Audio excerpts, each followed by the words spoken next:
Assalamualaikum warahmatullahi wabarakatuh. Dear students, I hope you will be fine. Now let's start the lecture. Maths, class 7, unit number 4, exponents, page number 51, exercise 4.2, question number 2. Verify the following by using the laws of exponent. Students हमने verify करना है questions को laws of exponent use करते हुए। First part है 3 multiply by 5 exponent 4 is equal to base 3 exponent 4 multiply by base 5 exponent 4। तो सबसे पहले डियर स्टूडेंट्स हम product laws of exponent study करेंगे जो इस एक्सरसाइज में क्वेश्चन नंबर 2 के अंदर यूज़ हो रहे हैं। फर्स्ट लॉ ऑफ प्रोडक्ट है एक्सपोनेंट का, when bases are same but exponent are different. अगर बेसिस जो हैं वो सेम हो और एक्सपोनेंट डिफरेंट हो तो मल्टीप्लिकेशन हो रही हो इनकी तो क्या रिज़ल्ट आता है। अगर बेस ए है और एक्सपोनेंट m रख लेते हैं और बेस सेम रखनी है a और इसका एक्सपोनेंट डिफरेंट रखना है m और यहाँ पर n रख लेते हैं जो कि डिफरेंट है, तो बेसिस सेम हो तो सेम बेस ऐसे ही आ जाएगी और एक्सपोनेंट मल्टीप्लाई हो रहे हो तो ऐड कर देंगे m plus n। Second rule है when bases are different but exponent are same. Bases different हो और एक्सपोनेंट सेम हो तो फिर क्या रिज़ल्ट आता है जब प्रोडक्ट लॉ हो एक्सपोनेंट का। तो बेस जो है ये a है और यहाँ पर बेस b है जो कि डिफरेंट है और एक्सपोनेंट सेम है, दोनों का n रख लिया है तो बेसिस जो है ये मल्टीप्लाई हो जाएंगी a मल्टीप्लाई बाय b और एक्सपोनेंट होल में लिख देंगे n जो कि सेम है। तो dear students first part solve करते हैं। फर्स्ट पार्ट है हमारे पास 3 multiply by 5 exponent 4 is equal to base 3 exponent 4 multiply by base 5 exponent 4। हमने वेरीफाई करना है कि left side is equal to right hand side के आती है, तो हम यहाँ पर लेफ़्ट हैंड साइड लिखेंगे। लेफ़्ट हैंड साइड हमारे पास है 3 मल्टीप्लाई बाय 5 बेस है और एक्सपोनेंट इसका 4 है। तो डियर स्टूडेंट्स यहाँ पर हमारे पास लॉ यूज़ हो रहा है when bases are different exponent are same. Second law use हो रहा है when bases are different but exponent are same. तो is equal to a multiply by b exponent n। अगर राइट हैंड साइड लेफ़्ट के equal है तो left hand side right के equal है, तो इट्स मीन के फार्मूला यहाँ पर सेकंड वाला लिखेंगे a base exponent n multiply by b base और exponent n is equal to a multiply by b base और एक्सपोनेंट n। अगर a b का प्रोडक्ट हो रहा हो और एक्सपोनेंट जो है वो n हो तो हम इसको इस फॉर्म में लिख सकते हैं। तो यहाँ पर हमने राइट हैंड साइड प्रूव करने के लिए फर्स्ट जो हमारे पास नंबर है उसके एक्सपोनेंट अलहदा कर लेंगे a के साथ, यानी कि उसको कंसीडर करेंगे और दूसरे को b के साथ कंसीडर करेंगे। यहाँ पर 3 का एक्सपोनेंट 4 मल्टीप्लाई बाय 5 का एक्सपोनेंट 4 है। तो डियर स्टूडेंट्स ये हमारे पास राइट हैंड साइड है, ये हमारे पास वेरीफाइड हो गया है। Verified left hand side is equal to right hand side. तो स्टूडेंट्स फर्स्ट पार्ट सॉल्व कर लिया हमने। नेक्स्ट सेकंड पार्ट है। सेकंड पार्ट के अंदर स्टूडेंट्स हमारे पास 7 multiply by 9 base exponent 8 is equal to 7 base exponent 8 multiply by 9 base और एक्सपोनेंट 8 है। तो स्टूडेंट्स हमने इसको सॉल्व करना है यानी वेरीफाई करना है। Left hand side is equal to right hand side के प्रूव करनी है। तो लेफ़्ट हैंड साइड है हमारे पास 7 मल्टीप्लाई बाय 9 बेस और एक्सपोनेंट 8। तो स्टूडेंट यहाँ पर जो हमारे पास लॉ यूज़ हो रहा है वो बेसिस जो है ये डिफरेंट है और एक्सपोनेंट सेम है, यानी कि सेकंड लॉ ऑफ प्रोडक्ट है एक्सपोनेंट का, ये यूज़ हो रहा है। तो यहाँ पर A base exponent N multiply by B base और exponent N is equal to A multiply by B और एक्सपोनेंट होल में सेम जो है वो एन है।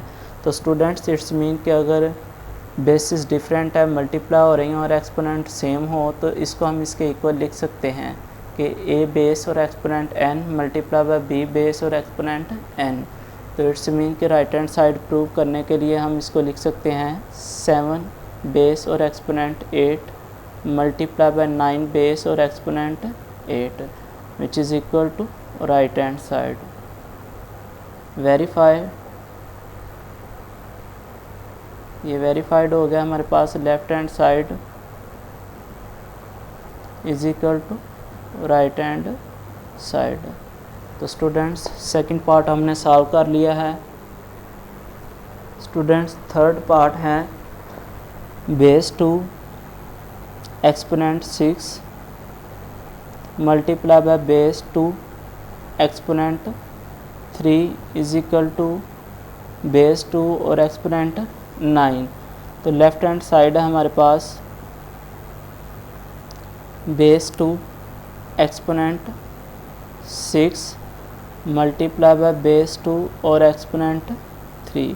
तो डियर स्टूडेंट्स यहाँ पर हमारे पास जो लॉ यूज़ हो रहा है वो लॉ ऑफ प्रोडक्ट एक्सपोनेंट का है। First basis same exponent different, जब ये मल्टीप्लाई हो रहे हों तो बेस ऐसे ही और एक्सपोनेंट ऐड हो जाएंगे। तो इट्स मीन के base a exponent m multiply by base a और exponent N is equal to base same है, ऐसी आ जाएगी और एक्सपोनेंट मल्टीप्लाई हो रहे होंगे तो ऐड हो जाएंगे, एम प्लस एन हो जाएगा। तो यहाँ पे ये रूल यूज़ करेंगे राइट हैंड साइड को प्रूव करने के लिए।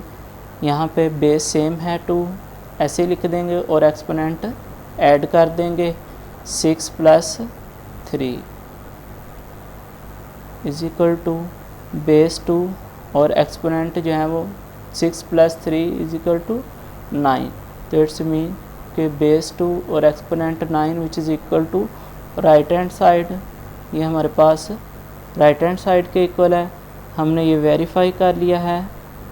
Verified left hand side is equal to right hand side.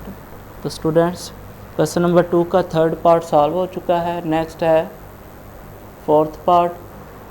Students fourth part है हमारे पास x multiply by y base और exponent m equal to x base और एक्सपोनेंट m y बेस और एक्सपोनेंट m। तो डियर स्टूडेंट्स यहाँ पर हमारी लेफ़्ट हैंड साइड है is equal to x multiply by y base exponent m। Bases are different but exponent are same. Second rule use होगा हमारे पास, basis different है और एक्सपोनेंट सेम है। तो यहाँ पर हम रूल लिख लेंगे base a exponent n multiply by base b और एक्सपोनेंट n। बेसिस जो है वो डिफरेंट है, मल्टीप्लाई हो जाएंगी और एक्सपोनेंट होल में लिख देंगे n। Left hand side right hand side के इक्वल है और right hand side left hand side के इक्वल है। तो स्टूडेंट्स प्रूव करने के लिए हमने राइट हैंड साइड को लेफ़्ट हैंड साइड के लिख लेना है। तो इट्स मीन कि x की रेस टू पावर जो है वो m है, यानी कि x का इंडेक्स m, नेक्स्ट y का इंडेक्स m, यानी कि बेसिस जो है वो डिफरेंट है, a और b मल्टीप्लाई हो रही हैं और एक्सपोनेंट होल में हो तो हम इसको इसके इक्वल लिख सकते हैं। तो यहाँ पर a की पावर जो है ये इंडेक्स जो है वो n है और यहाँ पे b का जो इंडेक्स है वो n है, तो इसको अलग-अलग लिख सकते हैं। ये प्रूव करने के लिए हमने लिखा है which is equal to right hand side. तो डियर स्टूडेंट्स ये हमने वेरीफाइड कर लिया है। Verified left hand side is equal to right hand side. तो क्वेश्चन नंबर 2 का 4th पार्ट सॉल्व हो चुका है। 5th पार्ट है स्टूडेंट्स, बेस 8 एक्सपोनेंट हमारे पास 5 है, मल्टीप्लाई बाय बेस 8 और एक्सपोनेंट 7 इक्वल टू प्रूव करना है हमने ये 8 बेस और एक्सपोनेंट 12। तो dear students left hand side है हमारे पास बेस 8 और एक्सपोनेंट 5 मल्टीप्लाई बाय बेस 8 और एक्सपोनेंट 7। तो यहाँ पर स्टूडेंट्स हमारे पास जो product law of exponent use हो रहा है वो फर्स्ट वाला है, bases same but exponent are different when there are multiply is equal to base same as it is as we write और एक्सपोनेंट m प्लस n लिख देंगे। यानी कि यहाँ पे जो रूल यूज़ हो रहा है हमारे पास वो बेसिस जो हैं वो सेम है, यानी कि a बेस और एक्सपोनेंट m मल्टीप्लाई पे a बेस और exponent n is equal to base same ऐसी आ जाएगी और एक्सपोनेंट मल्टीप्लाई हो रहे हो तो ऐड कर देंगे। राइट हैंड साइड के लिए ये right hand side left hand side के इक्वल टू लिख सकते हैं प्रूव करने के लिए। तो यहाँ पर बेस सेम है ऐसी आ जाएगी और एक्सपोनेंट जो है वो 5 प्लस 7 और 8 बेस और एक्सपोनेंट ऐड कर लेंगे 5 प्लस 7 12 के इक्वल आ जाएगा। तो ये हमारे पास राइट हैंड साइड के इक्वल है। तो डियर स्टूडेंट्स ये वेरीफाइड कर लिया हमने। Verified left hand side is equal to right hand side. Next 6th part है हमारे पास, पार्ट नंबर 6 है p बेस और exponent r multiply by p base और exponent s is equal to prove करना है हमने ये p बेस और पार जो है ये एक्सपोनेंट r प्लस s के। तो स्टूडेंट्स यहाँ पे प्रोडक्ट लॉ ऑफ एक्सपोनेंट जो है वो फर्स्ट वाला यूज़ हो रहा है, bases same but exponent are different, multiply हो रहे हैं तो एक्सपोनेंट ऐड हो जाएंगे। लेफ़्ट हैंड साइड है हमारे पास p base exponent r multiply by p base और एक्सपोनेंट s। फर्स्ट रूल लिखेंगे a base exponent m multiply by a base और exponent n is equal to bases same exponent different, multiply हो रहे हैं तो एक्सपोनेंट ऐड कर देंगे। Next p base ऐसी आ जाएगी और जो हमारे पास एक्सपोनेंट हैं ये ऐड हो जाएंगे r plus s which is equal to right hand side. Verified left hand side is equal to right hand side. तो डियर स्टूडेंट्स इस लेक्चर में हमने एक्सरसाइज 4.2 का क्वेश्चन नंबर 2 का फर्स्ट टू 6 पार्ट सॉल्व कर लिए हैं। आपने बेटा इनकी अच्छे तरीके से प्रैक्टिस कर लेनी है। अस्सलाम वालेकुम, अल्लाह हाफिज़।